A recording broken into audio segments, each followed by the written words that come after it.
Get Gutsy, episode number 123 with Sarah Kaler on Listen to the Voice Inside. Welcome to Get Gutsy.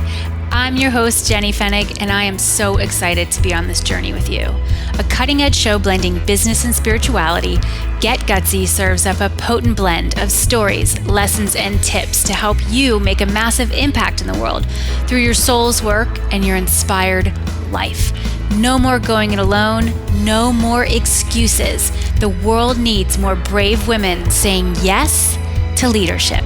Are you with me? Good. Let's get gutsy now. Hey everybody, welcome back to Get Gutsy. So excited to be with you today. We have an extraordinary guest. This episode is airing on Valentine's Day, and it just feels right. It feels right to do it like this. Sarah Kaler. Sarah, am I saying your last name right? You got it. You got it correct. I should have asked before we started recording, but this is how it happens. And I figured it was Sarah Kaler. I usually have very good guesses around names, so I'm happy that I got your name right today too. You guys, let me tell you about Sarah, and then we are going to dive in. I know she is going to teach you many things and has lots of wisdom to impart to our Get Gutsy audience. Sarah Kaler is an executive leadership coach and business mentor. For over 17 years, she has developed business leaders across various industries. She works with female CEOs scaling up high-growth, purpose-driven companies as well as international brands. Welcome to Get Gutsy, Sarah. Thanks so much. Thrilled to be here. Yeah. So where are you based? I am in the Pacific Northwest in beautiful Seattle, Washington. Yes. Now, is my memory serving me correctly that you were with Lululemon for quite some time? I was, yes. I did 10 years at Lululemon in senior leadership. I was, I sort of worked my way up, but my prime years were in senior leadership there. Mm-hmm. Okay, so I was totally obsessed. Actually, I'm wearing Lululemon pants right now. I was obsessed. I was obsessed with Lululemon. Like before that company exploded, like there were no locations even in New York City when I first discovered them, because I actually, in my former corporate life, I produced conferences, and we used to produce this conference about trends and kind of just trends that businesses needed to watch, they could jump on and leverage to grow their enterprises in the world. And one of the women I worked with, she lived in the Pacific Northwest, and I think she was the one to tell me about Lululemon. I totally fell in love with that company. So what did you learn from all those years? I'm guessing that when you started there, it was not as big of a company or a brand as it became when you eventually exited. Yeah. Oh my goodness. Gosh, we could have a whole, 10-hour series on that question alone. Mm-hmm. What did I learn?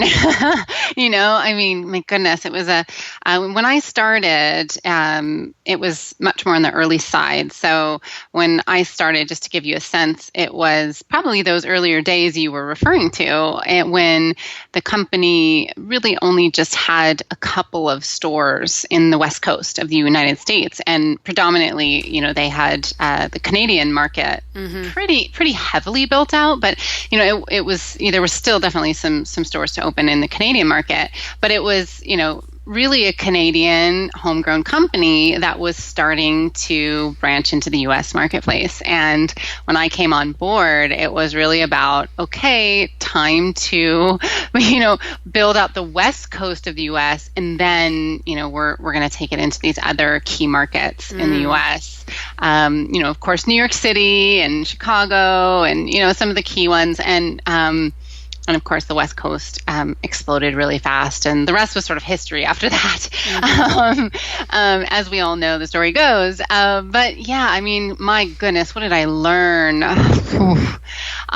think when I started with a group of people that had a massive vision. And these people, let me tell you, were a group of leaders that were all entrepreneurs, really, that had come together around a founder who had a massive vision, right? A massive vision.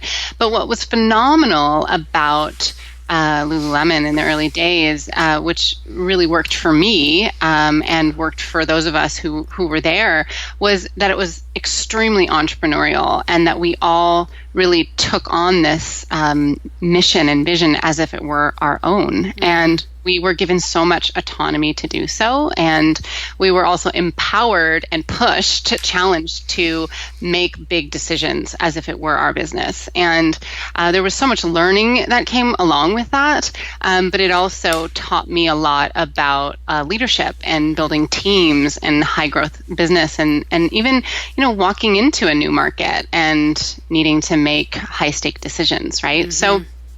And, it wasn't just that we had this hot product that everyone wanted. We had to make a lot of big decisions and deal with risk and deal with challenge and build incredible communities. And, we were able to do that. So, I learned so much. And like I said, I could talk for hours about it.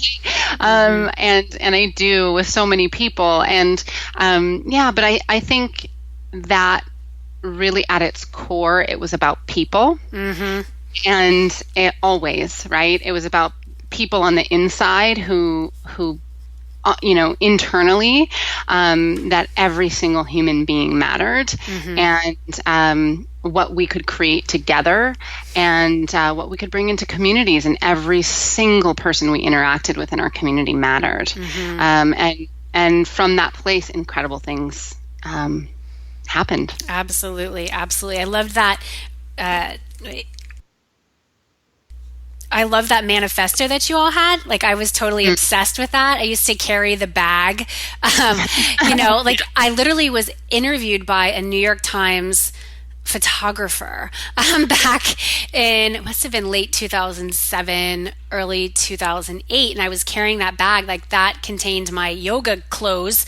Living in New York City, you don't have a car necessarily, traveling from place to place. And so they were doing a piece on like the power of the shopping bag, and how retailers were investing in nicer bags to, carry your wares around, but also to promote the company. So I just thought the whole thing was so well done. And as a yogi, I fell in love with, with the company and the vision. And of course, the clothes were, you looked great in them and you felt great. So you were there for 10 years. What prompted you to take that next step into, your next chapter?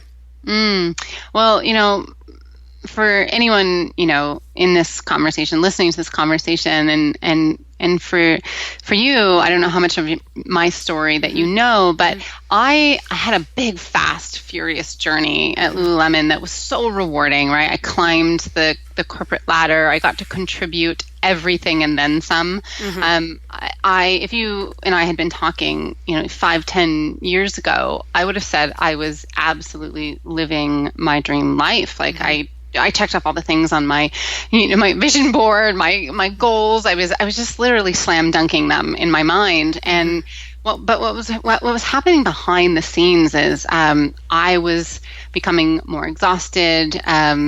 Really, behind the curtain, my health was deteriorating rapidly, and I was in a very thick level of denial about that.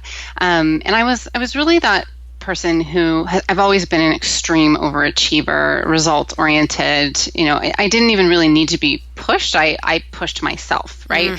And so that high pace environment for me, I was like a rocket ship, right? And high performance was like, sign me up, right? I was just off and running. And so, in the midst of all these years, there was a compounding effect. And what started to happen is I started to find myself amidst a extreme health crisis where I was having grand mal seizure episodes. And for me, in the greater context of things, I had never had really any health problems.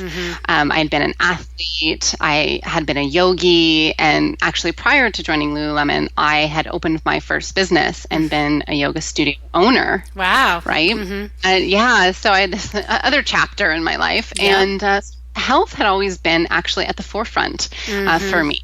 And all of a sudden, I was extremely confused. I was terrified. My family was begging me to slow down and to stop. And as bizarre as this might sound, in my world, in that time, I did not know myself any other way. I really truly could not stop myself. It was as if, Sarah Kaler, in that identity as a leader and getting that level of results and having that level of visibility and operating in the world that way was all I knew. And so for me, I kept going, and with each episode, because there were many, each time it happened, the voice inside me got louder. Yes.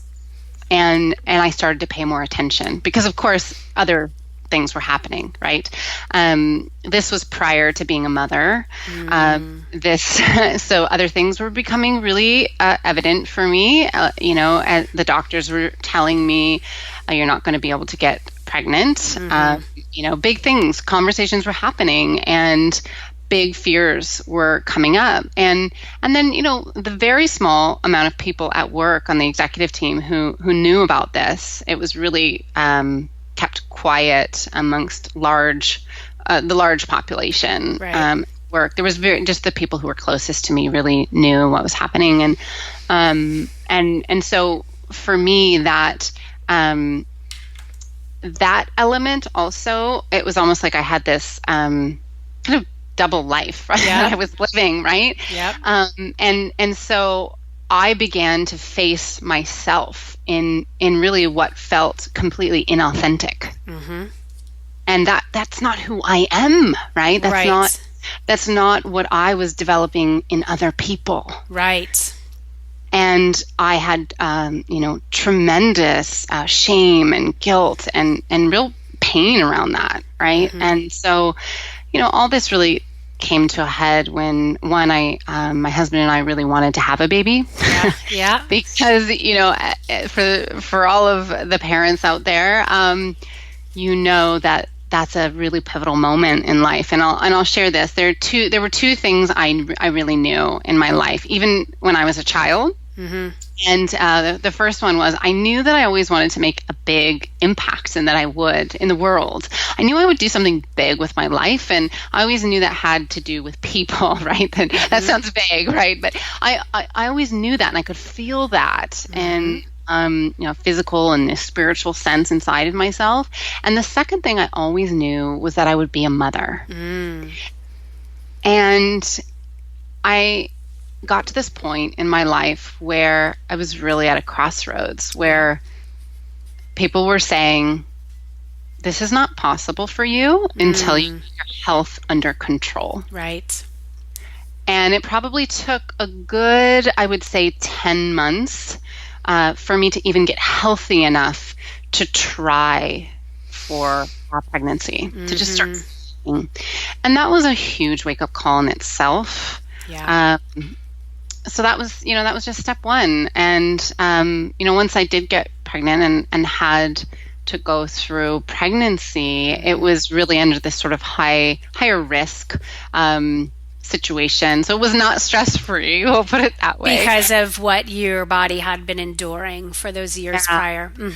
Okay. Yeah. And the health history and the levels of stress and exhaustion that had been present, and frankly, were still present. Yes, because you were still at that point at the company. Yeah. Okay. So I was in a senior leader role, right? And I was on airplanes frequently. I was traveling to different time zones, right? I was sort of a corporate warrior, right? Right. In a business, also in an industry that never really sleeps, right? It's kind of a 24/7 business, and my role was one that really takes self, a huge level of self boundaries and self-care and self-leadership to know when to turn off and when to be on. And that was definitely a struggle for me. And so here I was, right, pregnant and flying. I think I flew until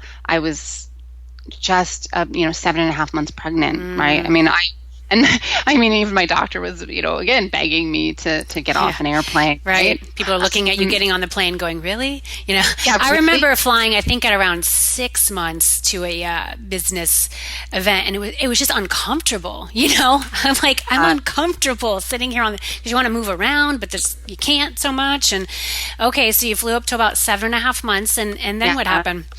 Well, so the big moment, my big aha moment was, I had my son, and I ended up having a C-section, and then after that, I went into recovery, and which is intense from a C-section. I've had intense. 3 babies. My middle guy was a C-section because he was breech. So I've had vaginal births. I've had C-sections. C-section is a lot harder, the recovery. So intense, and we weren't expecting that, and of course we didn't know what to expect, having all of the health history, but in my mind, as I certainly was in the past, I was like, oh, I've got this, right?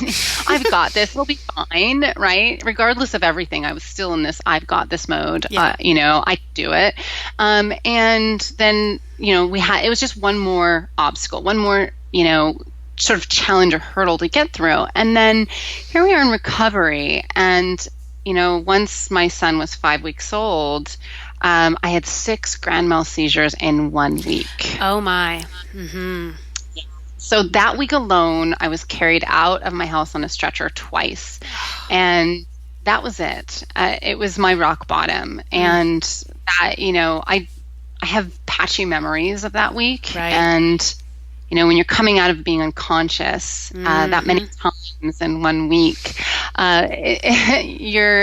you start to feel pretty desperate. And for me, I had specialists for years telling me, Sarah, you're putting your life on the line. I had serious injuries from these episodes, and all of a sudden, I was looking, at life, and I was completely unavailable for everything I had ever wanted, right? I was unavailable for that newborn. I was being carried past on a stretcher, and that visual will never escape my mind, right? That's one memory I have so vividly, as if it were yesterday.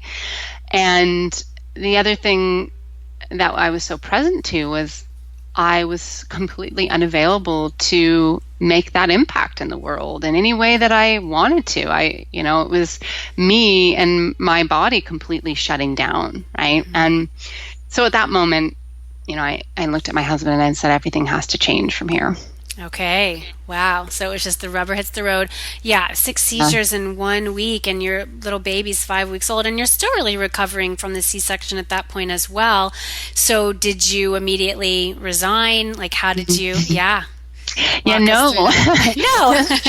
No. Like, I was on a very short mat leave, and I actually had to return to work. Wow. The good news was we started to make a lot of big decisions. And one of those big decisions had been to switch roles for me, which put me I was still in a really high level role, but it was in a role that allowed me to travel less and allowed me to, be in a more sort of 9-to-5 situation, and be more present as a parent. And, slowly but surely, I was able to sort of take what I like to say, take my life back and my health back. And, everything from nutrition to sleep to, physical exercise. And when I say exercise, to be clear, all of that was happening before, but it was happening in a way that was creating and causing more strain and stress instead of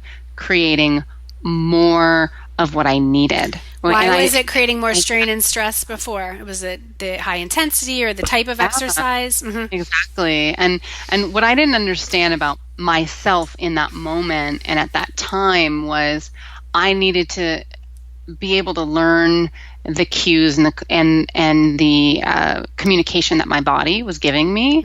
And I would say, oh, I'm so stressed. Let me go to the gym and pound it out on the elliptical for 45 minutes or something like that. When I probably needed to go to a yin yoga class or something, I needed to go in the other direction. Got right? it. Yeah. And to do that kind of, if in my state that I was in, I was so depleted already that I needed to energetically respond to that level of depletion, Right. not by creating more depletion and strain. Yes. And so I was essentially creating more stressors in my environment and not understanding that, right? Wow. Yeah. And that was a big learning for me. And, because I'd always, of course, come from this world of health and exercise and well-being. And so I had to create a new relationship with listening to my body, understanding its cues, understanding my relationship to nutrition, and even completely rewiring habits and, all of those things that sometimes we get so comfortable with, right? And there at times was a ton of resistance, right? Because Sure. I would think, gosh, I really don't want to do this, but I had so much on the line. Right. And it's not just about you anymore, you and your husband, you have a child. And so I feel like too, when we go through that, and a lot of our listeners are mothers, our bodies aren't the same, after birth, and then our lives aren't either, because, our attention is just split between, multiple people, and we're living for something and someone greater than ourselves. And I think it's important to really understand, right? Like, what does she need? What does my body need now? And maybe I used to go run X number of miles around on the elliptical or on the treadmill or around the neighborhood. But now I need to take a bath. I need to go to a massage or a yoga or work with an energy healer and, learn about like chakra balancing or crystals or, all that kind of stuff. But it's like this, it can be challenging to slow down. And so you are being, served up this message about slowing down, and eventually, obviously, because you've done it, what I'm very curious, because I knew you were at Lulu, I didn't know all the backstory, and I kind of like coming into my conversations like not knowing all the details, because I'm naturally curious. I'm like, well, then how did that happen? So eventually you got to the point where you moved on. Walk us through that decision, or just how that happened, and then how you found your way into really doing your own thing as an entrepreneur once again. Yeah. So I always had known my long-term vision that I would go and start another business again, because I had been an entrepreneur. It was just in my bones to be an entrepreneur, and I just didn't know the time frame. Frankly, I had sort of placed it on this, in 10 years thing in my mind, or in 8 to 10 years I'll go do that, and then. As life started to shift and change, as it did, I started a coaching business on the side very casually while I was still working full time, because and it wasn't like I just decided one day, oh, this is what I'm going to do. I actually had people coming to me because my role inside, or my many roles inside the company, had to do with developing leaders and teams, and over the years, and I was known for that. And so I had so many referrals coming my way, both from people that I knew in my network, and then outside in other companies too, and small businesses, entrepreneurs, big companies. And so people were asking me for my help. Mm-hmm. And I started to say, okay, Sarah, wait, what is this really? Right? Like, let's be clear. What are we really doing with these people? And I had gone through many certifications in professional coaching school, and all these things is continuing professional development for myself as well. So all of that had continued. And so I just, decided, okay, this is official. I'm doing this on the side. And as that grew, and, my life was clearly directing me, I made a decision at a certain point. And as a family, the timing became clear, where it made sense for my husband, it made sense for me, it made sense for my son, right? And I knew that my contribution in the world was much bigger ultimately, right? My legacy, the one that I would leave over the course of my lifetime, right, would be much bigger than the one that I had created and left just within, the four walls or you could say of the one company, which I had already, to be clear, I had created massive results. Right. And I was really, really proud of that. And so honored to have worked with, the hundreds and hundreds of people and lives that I got to work with, there. And yet I also recognized it's time for me to take that next step. And there's much more for me to do. Yeah. And so you made that, so you were doing it on the side. And then when did you, what was that moment where you said, I'm at a tipping point? Was it that you had enough clients where you felt financially it was viable? Was it just you knew health-wise you couldn't keep doing both, so something had to give? What was that tipping point for you? Oh, what was interesting? There was a tipping point where we were living in Vancouver, British Columbia, and where the head office is for Lululemon, and we were from Seattle, and so we still owned our home back in Seattle, and my husband had this incredible opportunity back in Seattle. And what's so interesting about this is that my husband is a clinical psychologist, and he had this huge opportunity. And for the previous 10 years, I would say my husband had been so supportive of my career, and he'd been getting his doctorate, and he had started his practice, and he actually is very entrepreneurial and has his own business now too, but at that time had really been sort of letting me just run, and just do my thing while he was pursuing his own goals. And I saw at that moment he had this huge opportunity that sort of, it didn't fall out of the sky. He clearly created it. Yeah. And we had to make a decision about how we were going to respond to that opportunity. And it really required him to be back in Seattle. We couldn't have him commuting between cities and, me be a single mom half the time. Because, here we were, again, having to face a point where we had just restructured our entire lives over the course of, say, about a year and a half, right? And to get healthy and to really be empowered and to put ourselves where we needed to be. And then all of a sudden, life presented us with a decision moment, and it was it. We just looked at each other and we knew. And it took, of course, some big conversations. Sure. It was not an easy decision for me by any means, but we also knew it was the right thing. And that's something that took, a lot of guts, right? Sure.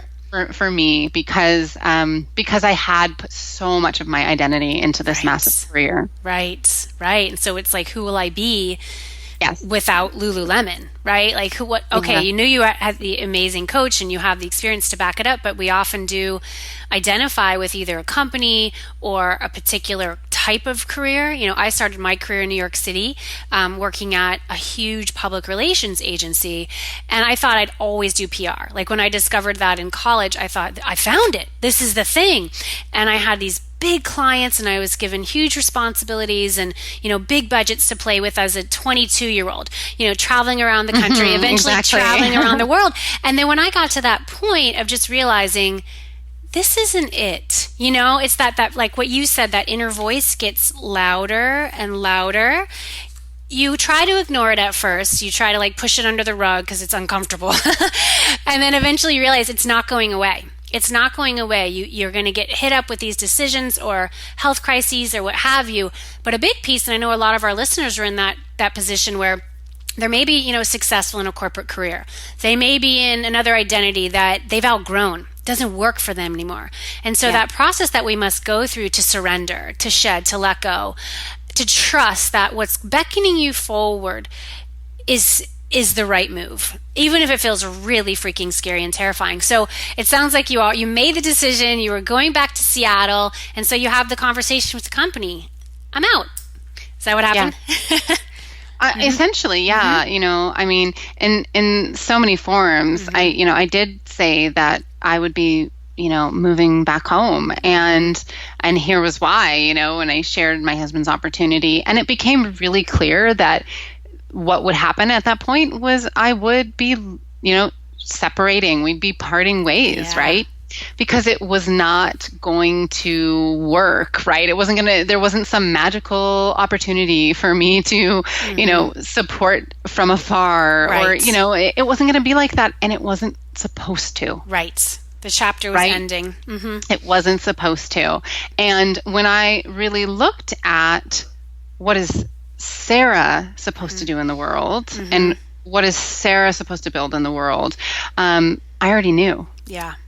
Right? It's exactly what you were just describing. Right? I already had the vision.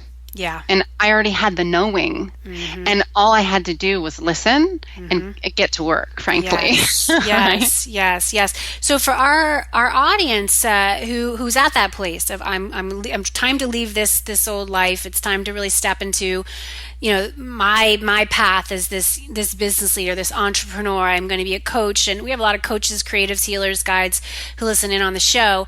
What are some of those moves that you made, especially in the earlier stages of being the entrepreneur once again, that you feel have had a major impact on your success? Because your company's so powered, it's just you've done amazing. And so, what are some of those moves that you felt worked so well for you that some of our listeners could try on in their business? Well, I think probably the top two things that come to mind are, the first thing I did while I was still in my job, right, is I hired a coach. It's probably not shocking, right? Right. Is I hired an incredible woman. And this was not about, and I just say this transparently, this was not a typical, business coach that is helping me like build out every aspect of my business, because I had been in the business world, right? I knew, that's frankly a huge part of what I do. And yes, that doesn't mean I don't need help, right? And I haven't hired a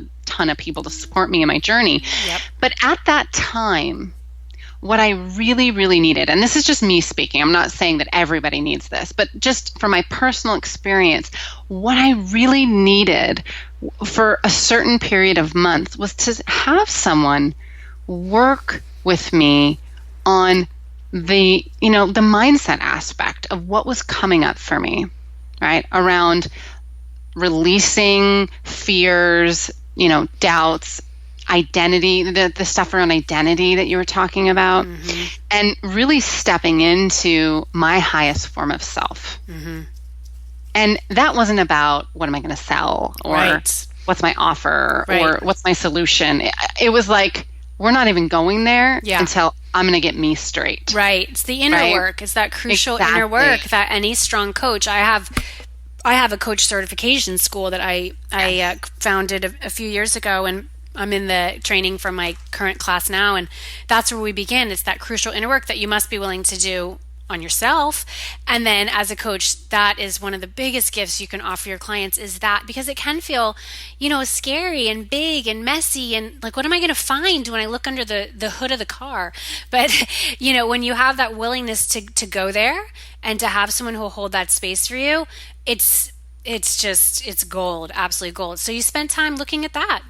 Yeah, and I'll add one piece to that, because I had been in the world of self-leadership and self-development and leading that for other people for so many years, and I needed someone to hold that space for me. Yes. Right? Yes. And so for all of you out there that hold that space for so many people, like, just give yourself that gift, right? Absolutely. It's just so important. And, for me, a big thing also was I was, at that time, the breadwinner in my family. Okay. And so I needed to really do some work and release around the fear of, are we going to be okay? Right. Right. Like, is everything going to be okay? Right. And it is so okay, right? And we are in complete partnership, right? But I had, it was like we had to move out of a comfort zone around the way that we were living. Yeah. And I needed to do some work around that, right? So that was, and for me, that was just so essential. So that's the first thing. The second thing is team and support. And I never, from day one, I never went at this alone. And I think that it's so essential, no matter what you're doing and how you think about team or asking for support, that you deeply consider how you will find that and where you need it the most. And this, both in your personal life and in what you're pursuing and what you're building. Because the, what I call chief everything officer, it doesn't work. Right? Like, I just gave you a crazy story of me sort of living it in a different context and environment, but it doesn't work as an entrepreneur either. Yeah. And, as leaders and high achieving women, we really, we want to receive, right? We want to receive support and be able to ask for it and recognize where we're strong and where we need to bring that in. And you can do that from day one. And I think a lot of people have a mindset that that's not possible. Yeah. And it can look a lot of different ways. Right? Yeah. What are some of those ways, like those who are at that place going, how would I do that? I'm on a very limited budget. Like, what should be my first hire? How do I find them? Where? What have you found in that realm? Yeah, it can be so many things. I mean, I think one of the first things you want to ask yourself are what are your personal strengths, right? And what I mean by that is, where's that intersection of where you are really effective and you have energy, right? Like you're energized and you're effective, right? You get in the zone and you actually enjoy that work, right? Because when you're in those early days, yes, you're perhaps going to be doing more activities than you are when you get more deeper into your business in terms of stages, and you're able to delegate more, hire out more. And yet, there are interns, there are all kinds of roles that you can bring in that don't have to cost you a fortune. Right. And there are people looking for real-time work experience inside small businesses all the time. And it's extremely valuable for them to have that experience. And interns is just an example, but, I had, early on in my business, for example, I had interns. I've even had people who were friends who did different services than I, and they really wanted to be a part of what I was building.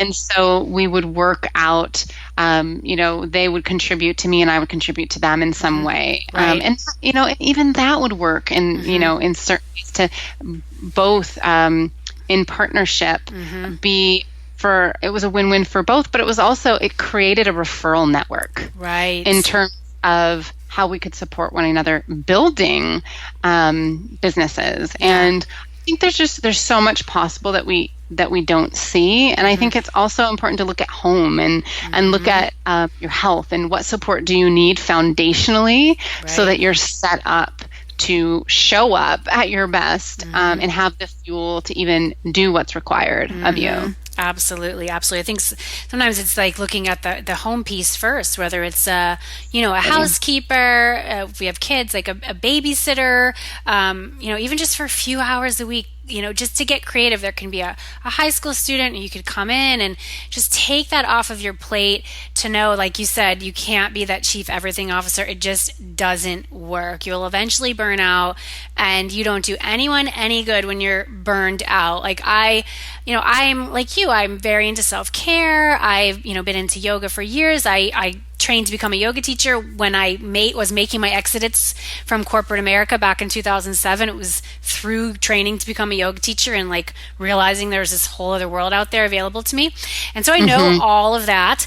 And yet it is very, very easy, even when we have support, to kind of fall into some of those old ways where we are overworking, where we are, not honoring boundaries, not remembering like we actually do need sleep and we need to eat, a certain number of meals, and we can get like really tied into, the whole online thing, which I love, but I'm curious with your journey too. Have you found, or do you find that, some of your clients, people that you serve, kind of deal with some of that, like the online comparing and despairing and trying to keep up, and well, they're doing it that way, so I should do it that way. Like, what have you found and just really doing business online? Yeah. Oh my goodness. I mean, definitely. I think that, that comes up. And I think, with my community and my clients, we are so focused on not just staying in your own lane, but, we talk about leading at your highest level. And, what does that mean? When, what does that really mean is, you're here ultimately to create your legacy. Right. And I was talking about that for me earlier in our conversation. And for each one of us, that means something unique, right? We have, we all are here for a certain level of impact and a life. And really, if we're caught up in a constant comparison or a hustle or a constant level of fear-based living or thinking, we're not actually we're certainly not thriving, but we're not bringing that to life. We're not cultivating at our highest level.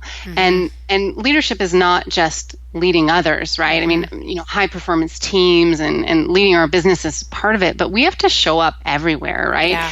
And we have to show up for ourselves first before we can lead others and lead in the world. And so it's really important to have that sense of how do we become resilient, right? And I think what you're speaking to is there's a lot of noise, and it's easy to get sucked into sort of this fast, crazy world that we're in right now. And as much as it provides us so much opportunity and visibility, it asks us more than ever to look at what truly is high performance. Yeah. And in my mind, it's not about hustle, grind. It's actually the opposite. Right. And it's asking us to look at how do we become more agile and resilient, and how do we respond? How do we become more mindful? Right. Yeah, I'm a big fan of responding versus reacting. Yes. Don't you wish the whole world understood that one? Yes. Oh, goodness. If we could just have a world full of yogis, what the world would be like. Oh, Sarah, so how can people find out more about your work? Well, you can always come find us at soulpower.com and see what we're up to there. And on social media, our handle is at Be Soul Powered. Cool. And so what are your favorite social media channels where you hang out? Primarily, we are on Instagram and Facebook. We're also over on Twitter. And those are our favorites. Awesome. Okay, so this has been an extraordinary conversation. Thanks for being so vulnerable with your story and, the highs and the lows and just where you are now, how you're able to, pivot from that moment where you realized that life wasn't going to work for you anymore, and now you've built something really extraordinary. You are a very gutsy woman, and I would love to know the answer to our finale question. What is the gutsiest move you've ever made, and how does it inspire your life and work today?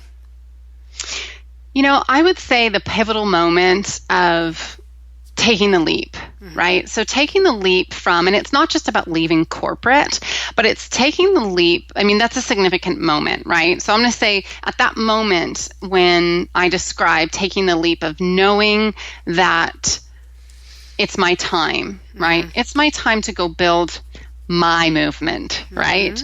And my movement includes my team, right? Because it's actually our movement is how I believe in terms of what we're up to in the world. And the reason I feel that is the gutsy moment is because it's about knowing that it doesn't matter if everyone around you thinks you're crazy or doesn't understand or can't see it, right? It's that you have to trust yourself. Right? And you have to listen to your body, your intuition, your knowing, and you actually have to cultivate a vision, right? That is clear for you, for yourself. And even if there's, I don't know how, rattling around in there, it doesn't matter, right? Like that's the gutsy part. And that was where I was at in that moment. I didn't have all the hows, right? No.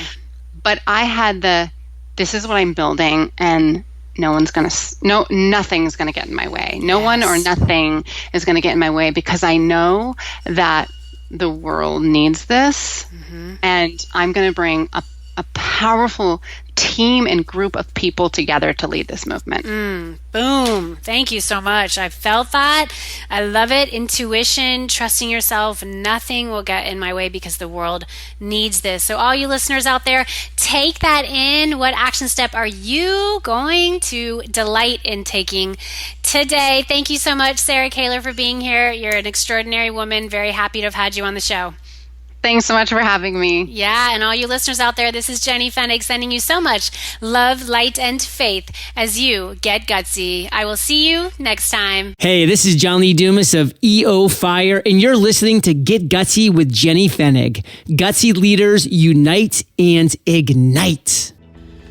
I hope you enjoyed this episode of Get Gutsy as much as I enjoyed creating it for you. Are you responsible for leading and growing your spiritual business? If so, I have a free tool for you that will help you spread your message like wildfire. It's called the Sacred Marketing Puzzle, and it's a one-page PDF guide that simplifies the often mysterious and confusing world of marketing. When you use sacred marketing tools to amplify your message, you'll provide huge value to your tribe and grow your business. What are you waiting for? Go to jennyfennig.com/puzzle to get yours instantly. That's jennyfennig.com/puzzle. Gutsy leaders, unite.